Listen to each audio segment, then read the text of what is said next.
Hello everyone, I'm Rafael Alvarez and this is Alvarez Metalworks. So today what we're doing is a quick Project Pathfinder update to give you guys a rundown of what's in store for the next few months, or what is that, about the next 5 months or so. Project needs to be on the road, ready to go wheeling by June. Okay, it's now beginning part of February. So as you can see, it's up in the air. And if you look closely, there's a solid axle sitting on the ground and the front suspension is getting torn apart, okay? We'll talk about that in a quick second, but first, the first videos you're going to see, and for those of you that follow me on Facebook, you've seen this going on. What these are is factory H1 wheels, the Humvee wheels, military wheels, and what these are press centers to mount on the rear side of the two-piece wheel. You got one piece, two piece. The hub or the mounting flange is on the front piece. I'm going to be cutting that out, putting the press in center into this back piece, welding it in place, and then they will look like that. And before it's all done, that rock ring you see there, which protects all the bolts, the bolt the two halves together, will be welded into place too.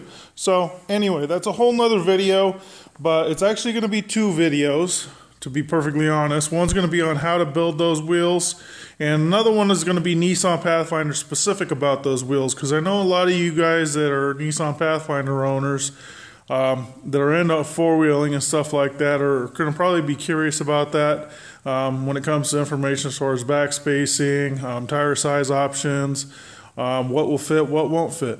And we're going to cover all of that stuff in a video dedicated just for that.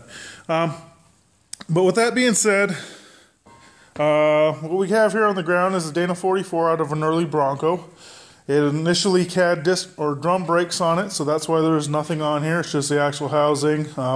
You got the inner shafts still in there, but they're going, well, they're not going to go in the garbage. I'll use them for something, but they're not going to stay in there. And, you know, I basically got to rebuild this thing and truss it, and the whole works, okay?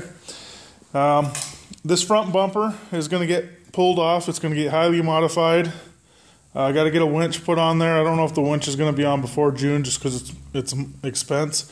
But I'm gonna recreate the mounts on here, and I'm going to modify it because when that solid axle goes in and those wheels go in, what we're going to be looking at is running a 36 or a 37-inch tire, more than likely a Super Swamper TSL or a Super Swamper IROC.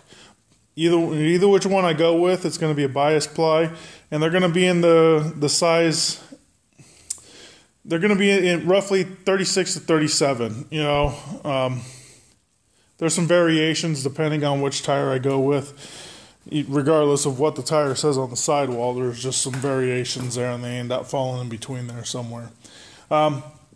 So what we got here is a big oily mess. We got brake fluid dripping on the ground. We've got some gear oil on the ground as well. When I picked this up, for whatever reason, it just started pissing out the transmission out of the bell housing. So we got to tear that apart, figure out what's going on there. But the entire front suspension is coming out, and I'm going to do a video dedicated to removing all of that and prepping for the solid axle swap. Rock sliders are going to need to be modified. Fenders are going to need to be cut, both front and back, to accommodate tire size. And the rear axle and suspension back here, it's got a factory four-link for those that aren't familiar, and it performs real well. You know, there's been some slight modifications. The shocks are 2 inches longer. I have Jeep Grand Cherokee front coil springs that have a V8 in there, and just the pigtail cut off, which raised it up about an inch and a half, inch and 3/4. I mean, excuse me, 2.5, 2 3/4 inches. And I removed the sway bar. That alone has allowed this rear suspension to free up significantly. I mean, it's at full drop right now. Really, the only thing holding it is the emergency brake lines and the shocks. So it could actually drop down even more if I really wanted it to, but then you start having issues with your drive shaft. But anyways, I mean, that's a ton of drop for a factory setup. But the problem is that I want a triangulated four-link, and I'm going to build that. I'm going to get rid of that panhard bar because that's what a triangulated 4-link allows me to do. And I'm going to remove that rear axle back a few inches. Probably somewhere around 2 inches. And that, again, is to accommodate bigger tires. There's going to be a lot of cutting on that fender well and some modifications there. So, now let's go on to the interior. A lot of the interior stuff is not going to be done before June. But I am hoping to get a cage in here before June. Obviously, that's not going to be my main focus. My main focus is going to be the suspension because there's a lot of expensive parts that need to be bought for that. But I just want to show you guys this because this is going to be done within the year. Absolutely. Full custom interior. You know, I'm going to reuse the seats. I'm going to go nice, but I'm not going to go too nice. Quite simply, I use this for four-wheeling, so it's going to get dirty and nasty in here.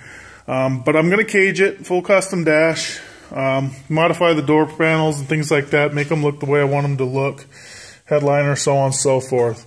So that's pretty much it. I've got some other little odds and ends and mechanical stuff that I need to address, but you know, we'll talk about that in future videos if I even get into that with videos. I may eventually pull the engine out and rebuild it or put something else in there, I'm not sure. But, you know, it's got a lot of miles on it, and ultimately it's showing its age. So, anyway, that's it for now. I just wanted to give you guys the update. I'm working on this. I get the steel in for this on Friday. So, this is priority, actually. So, I'll be jumping over to this as I can.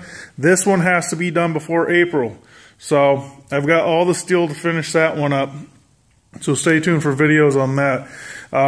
But as time permits and, you know, delays and things with the other project, I'll come over here and work on this. But in the meantime, I'm going to be collecting parts for it and so on and so forth, so that once I can go straight in and dive in and attack it, I'll be able to just go for it. Anyways, thanks for watching. Like always, subscribe, comment, like. Follow me on Facebook if you guys aren't already. You know, I post pictures on there all the time, stuff that you don't see videos for.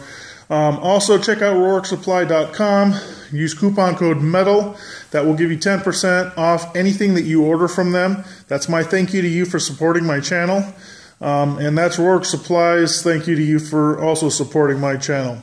They got a lot of good stuff on there if you're not familiar with them. A lot of abrasive, flat disc, cut-off wheels, just tools, things like that in general. Just go check them out. That's it for now. Talk to you later.